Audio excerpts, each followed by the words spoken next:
Hello friends, எல்லோரும் நல்லா இருக்கீங்களா? வாங்க நம்ம ஒரு சாமிக்காக பிரசாதம் ஒரே பொருளிலிருந்து ரெண்டு ஐட்டம் செஞ்சு பார்க்கலாம். பாருங்கள், இந்த மெதுவடைக்கு நான் ஊற போட்டிருக்கேன். இதிலிருந்து இனிப்பு வடை, கார வடை அந்த மாதிரி செய்ய போகிறோம். சுண்டலும் ஊற போட்டிருக்கேன். இது எல்லாமே நான் ஒரு 3 மணி நேரத்துக்கு முன்னாடி ஊற போட்டுட்டேங்க. இது பார்த்திங்கன்னா பட்டரு. இந்த பட்டர்லேருந்து தான் நான் நெய் காய்ச்சி சாமி பிரசாதத்துக்கெல்லாம் யூஸ் பண்ண போகிறேன். இதனுடைய வீடியோ நான் ஆல்ரெடி கொடுத்துருக்கேன்.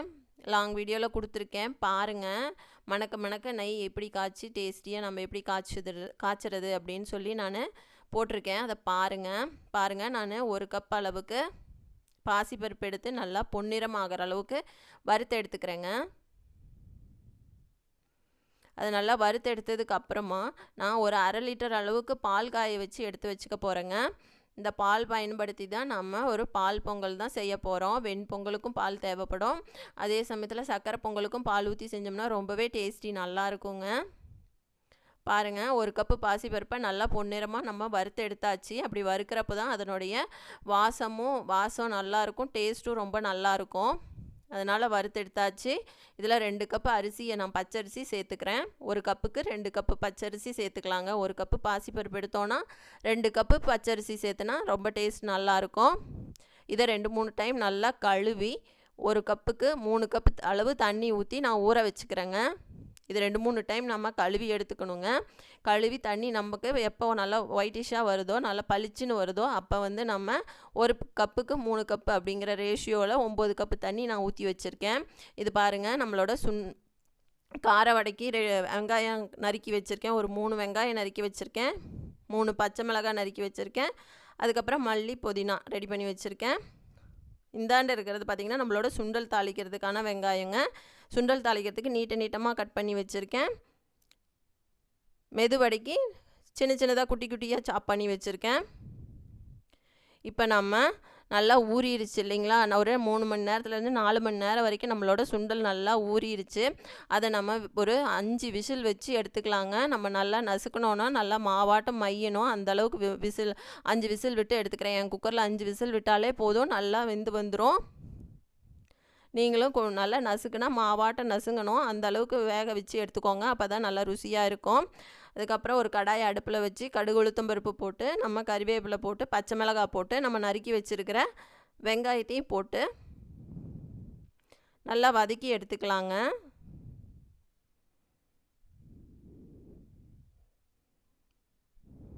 இது நல்லா கண்ணாடி பதம் வந்துச்சுன்னா போதுங்க. நல்லா குலைவாக வதங்கி வரணுங்கிற அவசியம் இல்லை. ஒரு க்ரன்ச்சினஸ் இருந்துச்சுன்னா தான் நமக்கு சாப்பிட்றப்போ நல்லா ருசியாக இருக்கும். நல்லா பல்லில் நறுக்குன்னு படணுங்க. பாருங்கள், சுண்டல் இந்த மாதிரி நசுக்குனா நல்லா நசுங்கி வரணும். அந்த அளவுக்கு நம்ம ரெடி பண்ணி வச்சுக்கணும். அதுக்கப்புறம் நான் 1 கப் சுண்டல் தனியாக எடுத்து வச்சுருக்கேன். உப்பு போடாமல் தான் வேக வச்சுருக்கோம். சாமிக்காக உப்பு போடாமல் எடுத்து வச்சுருக்கேன் 1 கப்பு. இப்போ நம்ம இதில் ஒரு 1/2 ஸ்பூன் அளவுக்கு உப்பு சேர்த்துக்கிறேங்க. வேக வைக்கிறப்ப நம்ம சுண்டலுக்கு உப்பு போடலை, இப்போ போடுற உப்பு தாங்க. இதை நல்லா வதக்கி விட்டுக்கலாம்.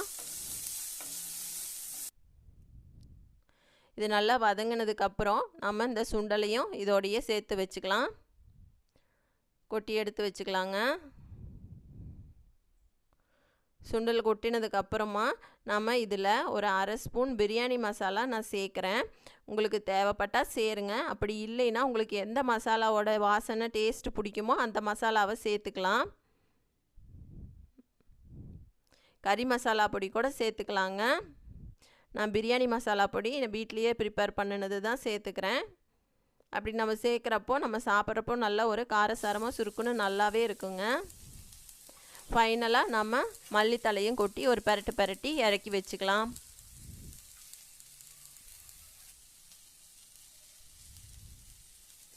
இந்த சமயத்தில் உங்களுக்கு தேங்காய் தேவைப்பட்டாலும் தேங்காய் துருவல் போட்டுக்கோங்க. நான் தேங்காய் துருவல் போடலை. காரணம் என்னென்னா, நான் ஈவினிங் டைமில் தான் இதை செய்கிறேன்.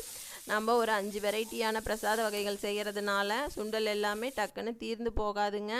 நாளைக்கு தான் வச்சு சாப்பிடணும். தேங்காய் போட்டோம்னா ஒரு மாதிரி வளவளப்பு தன்மை டக்குன்னு கொடுத்துரும். அதனால் நான் போடலை. உங்களுக்கு தேவைன்னா போட்டுக்கோங்க. இப்போ பாருங்கள், ஒரு 1/2 மணி நேரம் நம்மளுடைய அரிசியும் பருப்பும் நல்லா ஊறி வந்துருச்சு. இதை நம்ம குக்கரில் அப்படியே சேர்த்து ஒரு 4 விசில் விட்டு எடுத்துக்கலாம். நார்மல் சாதம் நம்ம நார்மலாக சாதம் வைக்கிறது 2 விசிலில் எடுத்துருவோம் அப்படின்னா இது ஒரு 4 விசில் விடணுங்க. 3 விசில் நம்ம விட்டால் தான் நம்ம குக்கரில் சாதம் நல்லா வேகும். அப்படின்னா 6 விசில் விட்டுக்கோங்க. நான் 4 விசில் விட்டு எடுக்கிறேன். பொங்கல் நல்லாவே நமக்கு ரெடியாகி வந்துடுங்க.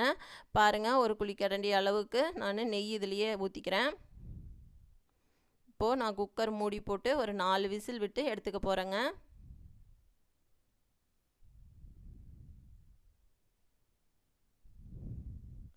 பாருங்கள், உளுத்தம்பருப்பும் நமக்கு நல்லா ஊறி வந்துடுச்சு. இதை நம்ம மிக்சியில் சேர்த்து கொஞ்சம் கூட தண்ணி சேர்க்கக்கூடாதுங்க. நம்ம இப்படி அள்ளி போடுறப்போ கொஞ்சமாக தண்ணி வருது இல்லைங்களா, கையிலையே ஒட்டிட்டு அந்த தண்ணி தான். மற்றபடி நம்ம தண்ணின்னு ஊற்றி அரைக்கவே கூடாது. பாருங்கள், நல்லா திக்காக இந்த அளவுக்கு நான் அரைச்சி எடுத்துகிட்டு வந்துட்டேன்.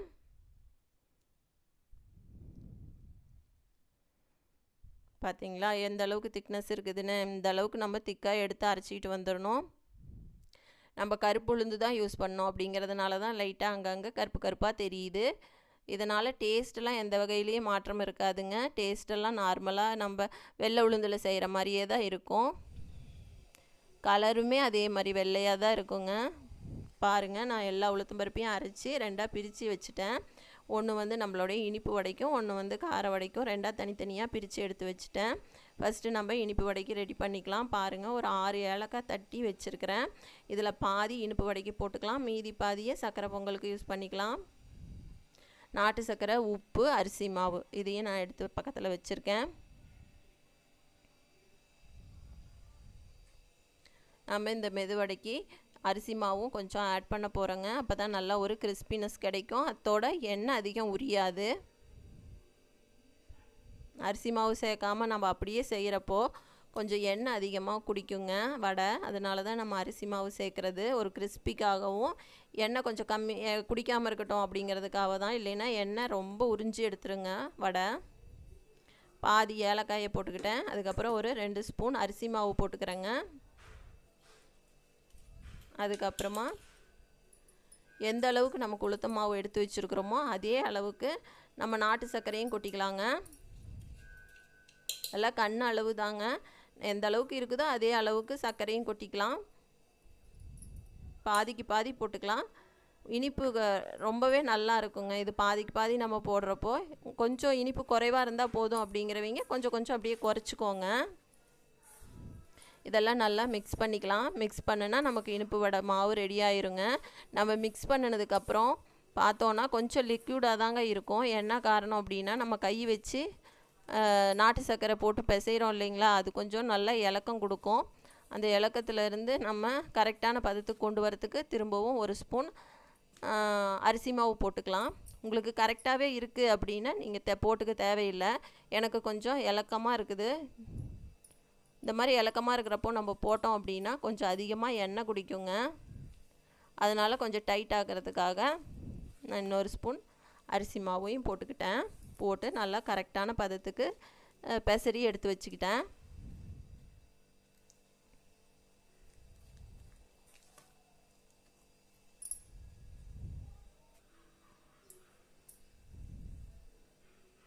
பாருங்கள், ரெடி ஆயிடுச்சு. அடுத்து நம்ம கார வடைக்கு ரெடி பண்ணிக்கலாம். இதுக்கு ஒரு 1/2 ஸ்பூன் அளவுக்கு உப்பு போட்டுக்கிறேன். உப்பு கரெக்டான கொஞ்சமான அளவே போட்டுக்கலாம். நம்ம அதுக்கப்புறமா ஒரு வடசல் சுட்டு பார்த்துட்டு கூட நம்ம உப்பு தேவைன்னா திரும்ப போட்டு கலக்கிக்கலாம். இதில் 2 ஸ்பூன் அளவு அரிசி மாவு போட்டுக்கிறேன். அதுக்கப்புறம் நம்ம எடுத்து வச்சுருக்கிற கறிவேப்பிலை, மல்லித்தழை, பச்சை மிளகாய், வெங்காயம் 3 வெங்காயம் நறுக்கி வச்சுருக்கேங்க. இது எல்லாத்தையும் போட்டு நல்லா மிக்ஸ் பண்ணி எடுத்து வச்சுக்கலாம். அத்தோட ஒரு சின்ன துண்டு இஞ்சியை கேரட் துருவியில் நான் அப்படியே சீவி வச்சுருக்கேன். அதுக்கப்புறமா பாருங்கள், இந்த மாதிரி கேரட் சீவியில் தான் சீவி வச்சுருக்கேன். ஒரு ஸ்பூன் மிளகு, ஒரு 1/2 ஸ்பூன் ஜீரகம், இது எல்லாமே எடுத்து வச்சுருக்கேன். இதையும் அதோட போட்டு நல்லா மிக்ஸ் பண்ணி எடுத்து வச்சுக்கலாம்.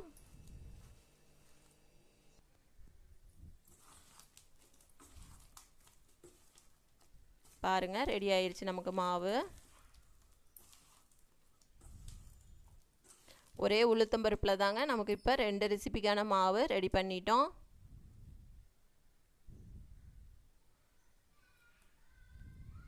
இந்த சர்க்கரை போட்ட உளுத்த மாவுலிங்க நம்ம வேணால் தேங்காய் துருவலும் கொஞ்சம் கொஞ்சம் சேர்த்துக்கலாம். அதுவும் நல்ல டேஸ்ட்டு கொடுக்கும். நான் சேர்க்கலிங்க.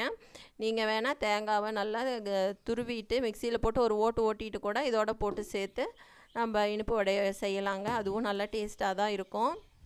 பாருங்கள், 2 மாவும் நம்ம ரெடி பண்ணி வச்சிட்டோம். இது அப்படியே கொஞ்சம் நேரம் இருக்கட்டுங்க. அதுக்குள்ளே நம்ம 2 பொங்கலையும் ரெடி பண்ணிட்டு வந்துடலாம். இங்கே பார்த்திங்கன்னா ஒரு 4 விசில் வந்து நமக்கு பொங்கலும் பாருங்கள் நல்லா ரெடி ஆயிருச்சு. இதை கரண்டியை வச்சு நல்லா மசிச்சு விட்டுக்கலாங்க.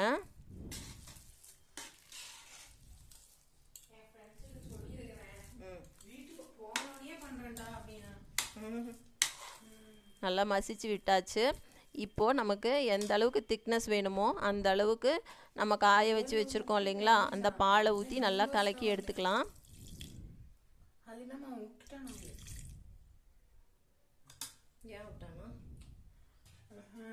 இதை நல்லா மிக்ஸ் பண்ணி விட்டுட்டு நம்ம இதில் தான் இருந்து தாங்க சக்கரை பொங்கல் செய்கிறதுக்குமே தனியாக பிரித்து எடுக்க போகிறோம். எந்த அளவுக்கு நமக்கு சக்கரை பொங்கல் செய்யறதுக்கு வேணுமோ அந்த அளவுக்கு நம்ம ஒரு பாத்திரத்தில், எந்த பாத்திரத்தில் நம்ம சக்கரை பொங்கல் கிளறோமோ அந்த பாத்திரத்தில் எடுத்துக்கலாம். நான் ஒரு 2லேருந்து 3 கரண்டி அளவுக்கு எடுத்து போட்டுக்கிறேங்க.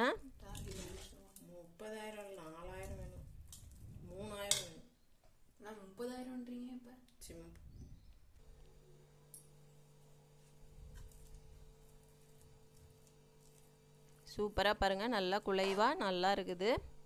இதிலிருந்து நான் ஒரு 3 கரண்டி அளவுக்கு சக்கரை பொங்கலுக்காக எடுத்துக்கிறேன்.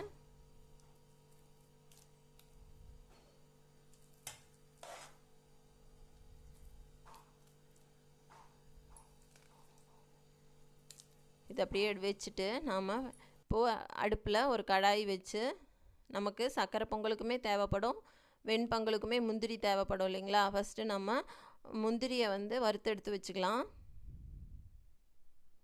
நம்ம இந்த மெத்தடில், நான் சொல்லியிருக்கிற மெத்தடில் செய்கிறப்போ பாத்திரமும் அதிகமாக தேவைப்படாதுங்க. அதே சமயத்தில் குயிக்காகவும் முடிச்சிடலாம். ஒன்று நம்ம ரெடி பண்ணால் அதிலேருந்து 2 ரெசிபி எடுத்துடலாம். பாருங்கள், முந்திரி வந்து 2க்கும் தேவையான அளவு முந்திரியை நான் வறுத்து எடுத்துக்கிறேன். சக்கரை பொங்கலுக்கும் வெண்பொங்கலுக்கும் தேவையான அளவு முந்திரியை நான் வறுத்து எடுத்துக்கிறேன்.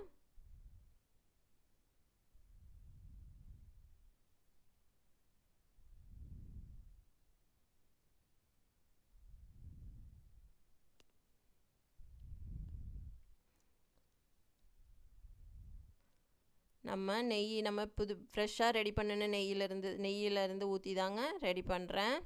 இந்த நெய் எப்படி ப்ரிப்பேர் பண்ணுறதுன்னு நான் ஆல்ரெடி போட்டிருக்கேன், போய் பாருங்கள். ரொம்ப சூப்பராக மணமாக இருக்குங்க. நம்ம கடைசி சொட்டு பயன்படுத்துகிற வரைக்குமே அந்த மனம் குறையாமல் அப்படியே இருக்குங்க. நான் சொல்கிற மெத்தடில் காய்ச்சிருந்தீங்கன்னா பாருங்கள். நம்ம எடுத்து வச்சுருக்கிற அந்த சாதத்தோட நம்ம இங்கே எடுத்து வச்சுருக்கிற வெல்லம் வந்து நல்லா நான் நுணுக்கி வச்சுருக்கிறேங்க.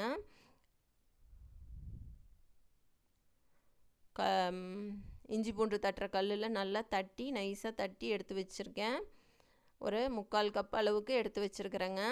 அதுவுமே நம்ம கண்ணளவு பார்த்து போட்டுக்கலாம். எந்த அளவுக்கு நமக்கு சாதம் இருக்குதோ அதை விட கொஞ்சம் குறைவான அளவுக்கு நம்ம வெல்லம் சேர்த்துக்கணுங்க. ஆனால் வந்து மெதுவடைக்கு எந்த அளவுக்கு மாவு இருக்குதோ அதே அளவுக்கு நம்ம சர்க்கரை சேர்த்தோம்னா தான் நல்லா நமக்கு ஒரு டேஸ்ட் ரிச்சாக இருக்குங்க. ஆனால் இதுக்கு கொஞ்சம் குறைவாக சேர்த்துக்கலாம். அதாவது நம்ம எடுத்துருக்கிற சாதம் ஒரு 2 கப் அளவு வரும் அப்படின்னா ஒரு 1.5 கப் அளவுக்கு நம்ம வெல்லத்தை சேர்த்தாவே சரியாக இருக்கும். வெல்லத்தை போட்டு நம்ம அதோட கொஞ்சமாக பாலும் ஆட் பண்ணிக்கலாங்க. ஆட் பண்ணி நல்லா மிக்ஸ் பண்ணி கொடுக்குறப்போ சர்க்கரை நல்லாவே, வெல்லம் வந்து நல்லாவே சாதத்தோடு கலந்துரும்.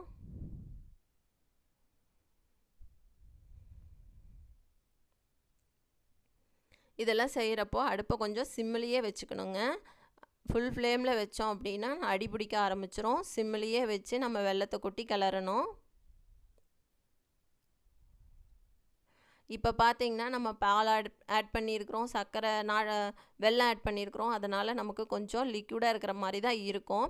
நம்ம இறக்கி கீழே வச்சதுக்கப்புறம் கொஞ்சம் ஒரு அரை மணி நேரத்துக்குள்ளேயே பார்த்திங்கன்னா நல்ல ஒரு திக்கான கன்சிஸ்டன்சிக்கு வந்துடும். பாருங்கள், ரெடி ஆயிடுச்சு. நம்ம இந்த சமயத்தில் ஒரு குழிக்கரண்டி அளவுக்கு நெய் ஊற்றிக்கலாம். அப்புறம் நம்ம ஏலக்காய் எடுத்து வச்சுருக்குறோம் இல்லைங்களா, பாதி ஏலக்காயை இனிப்பு வடைக்கு போட்டுட்டு மீதி எடுத்து வச்சுருக்குறோம் இல்லையா, அதையும் இதோடு சேர்த்துக்கலாம். அதுக்கப்புறம் நம்ம வறுத்து வச்சுருக்கிற முந்திரியும் இதிலையே சேர்த்துக்கலாம். பாதி முந்திரி இதில் சேர்த்துக்கலாம், மீதி பாதியை வெண்பொங்கலுக்கு நம்ம பயன்படுத்திக்கலாம்.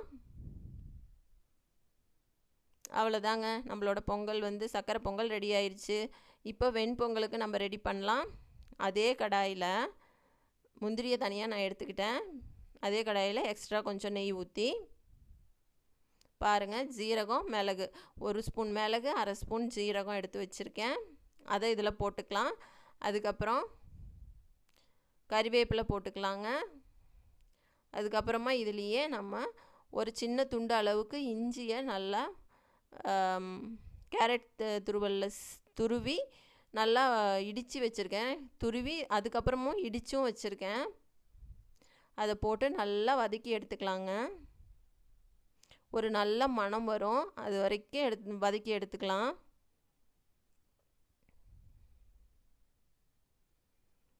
இதுலேயே நம்ம வெண்பொங்கல் ஒரு கரண்டி அள்ளி போட்டுக்கலாங்க. போட்டு அதையும் பெரட்டி அப்படியே நம்ம வெண்பொங்கல் குக்கரில் கொட்டிக்கலாம்.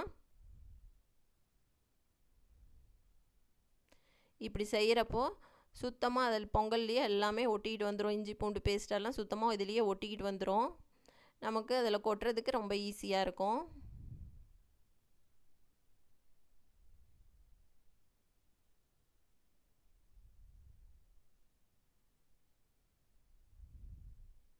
அவ்வளோதான், பார்த்தீங்களா, நம்மளோட வெண்பொங்கலும் ரெடி ஆயிடுச்சு. இது ரொம்ப திக்காக இருக்குதுன்னு ஃபீல் பண்ணிங்கன்னா இந்த சமயத்தில் இன்னும் கொஞ்சம் பால் ஆட் பண்ணி சால்ட் ஆட் பண்ணி நல்லா மிக்ஸ் பண்ணிக்கலாம். நம்ம இது வரைக்கும் இந்த பொங்கலில் உப்பே ஆட் பண்ணலை, இப்போ தான் ஆட் பண்ண போகிறோம். உப்பையும் கொஞ்சமாக பால் ஊற்றி நல்லா கலக்கி விட்டுக்கலாங்க.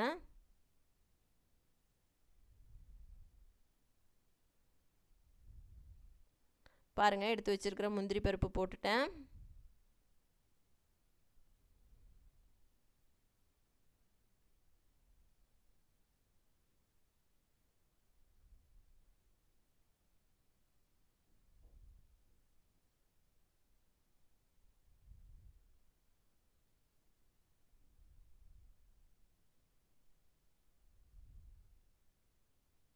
அவ்வளோதாங்க, நம்மளுடைய 2 பொங்கலுமே ரெடி ஆயிடுச்சு.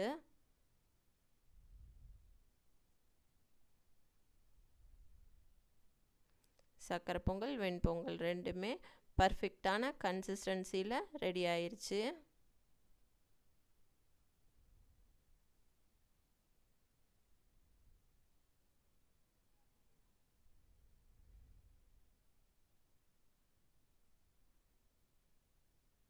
நான் சொல்லியிருக்கிற அதே ரேஷியோவில் நீங்கள் வாட்டர் ஆட் பண்ணுறப்போ கொஞ்சம் கூட அடி பிடிக்காதுங்க. பாருங்கள், நல்லாவே அடி பிடிக்காமல் நமக்கு நல்லா குலைவாக வெந்து வந்திருக்குது.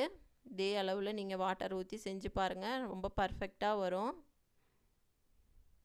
நம்ம ஸ்டார்டிங்லேயே பால் ஊற்றி வேக வைக்க வேண்டியது இல்லைங்க. நம்ம இறக்குனதுக்கப்புறம் பால் ஊற்றி கிளறிக்கலாம். பாருங்கள், நம்மளோட இனிப்பு வடையும் ரெடி பண்ண ஆரம்பிச்சிட்டேன். இந்த மாதிரி நமக்கு எவ்வளோ பெருசு தேவையோ அந்த அளவுக்கு மாவு எடுத்து சென்டரில் ஒரு ஓட்டை போட்டு அப்படியே எண்ணெயில் போட வேண்டியதாங்க. இது அப்போ நம்ம போடுறப்போ லைட்டாக கையை வந்து தண்ணியில் டிப் பண்ணிக்கணுங்க. அப்போ தான் நம்ம கையில் ஒட்டாமல் வரும்.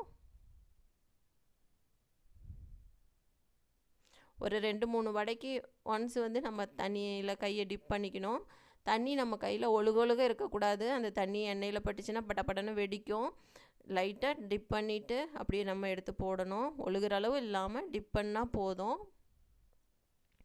வடையை 2 பக்கமும் திருப்பி போட்டு நல்லா சிவக்க வெந்து வந்ததுக்கப்புறம் எடுத்துக்கலாம். இதில் நம்ம நாட்டு சர்க்கரை ஆட் பண்ணியிருக்கிறதுனால ஒரு ப்ரௌன் கலரில் தாங்க வரும். நம்ம அஸ்கா சர்க்கரை ஆட் பண்ணியிருந்தோன்னா நல்லா வெள்ளை வெளியேறுன்னு வரும். நம்ம நாட்டு சர்க்கரை தானே போட்டிருக்கோம், அதனால் கலர் கொஞ்சம் ப்ரௌன் கலராக தாங்க இருக்கும். பாருங்கள், நம்மளோட இனிப்பு வடை சூப்பராக ரெடி ஆயிடுச்சு. இந்த வடை ரொம்பவே ஹெல்த்தியானதுங்க. ஏன்னா நம்ம கருப்பு உளுந்தில் செஞ்சுருக்கோம். அதோட நம்ம இதுவுமே போட்டிருக்குறோம், நாட்டு சர்க்கரை போட்டிருக்குறோம் இல்லைங்களா, அதனால் இது ரொம்ப ஹெல்த்தியான வடைங்க. அரிசி மாவு, உளுத்த மாவு, ஏலக்காய், அதோட நாட்டு சர்க்கரை, அவ்வளோதான் இதனுடைய இன்க்ரீடியண்ட்டு. டக்குன்னு ரெடி பண்ணிடலாம். டேஸ்டியாகவும் இருக்குங்க ரொம்பவே.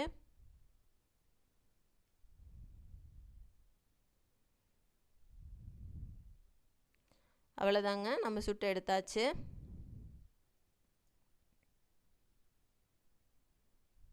இப்போது மெதுவடைக்கு ரெடி பண்ணிக்கலாம், கார மெதுவடைக்கு. அதையும் இதே மாதிரி தண்ணியில் கையை டிப் பண்ணி தேவைங்கிற அளவு எடுத்து ஓட்டை போட்டு நம்ம போட்டு எடுத்துக்கலாங்க. நான் ஒரு 10 வடை பக்கம்தான் செய்ய போகிறேன். அதுக்கப்புறமா சாமி கும்பிட்டதுக்கு அப்புறமா தான் திரும்பவும் நான் ரிமைனிங் இருக்கிற மாவெல்லாம் சுட்டு எடுக்க போகிறேன். ஏன்னா நம்ம சால்ட் வந்து கொஞ்சம் குறைவான அளவு தான் போட்டிருக்கிறோம்.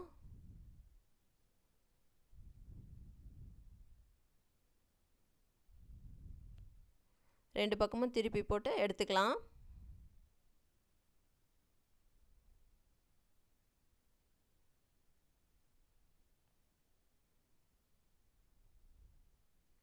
கருப்பு உளுந்து போட்டிருக்கறதுனால எந்த வகையிலையுமே டேஸ்ட்டு மாறாதுங்க, ரொம்பவே நல்லாயிருக்கும்.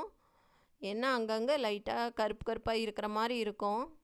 அதுவே ரொம்ப நம்ம டீப்பாக உத்து பார்த்தா தான் தெரியும், மற்றபடி தெரியவே தெரியாது. ரொம்பவே நல்லாயிருக்கும்.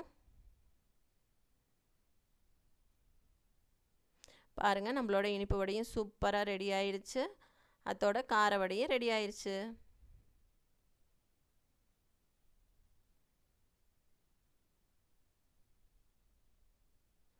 பாருங்கள், நம்மளுடைய எல்லா பிரசாதமும் ரெடி ஆயிடுச்சு.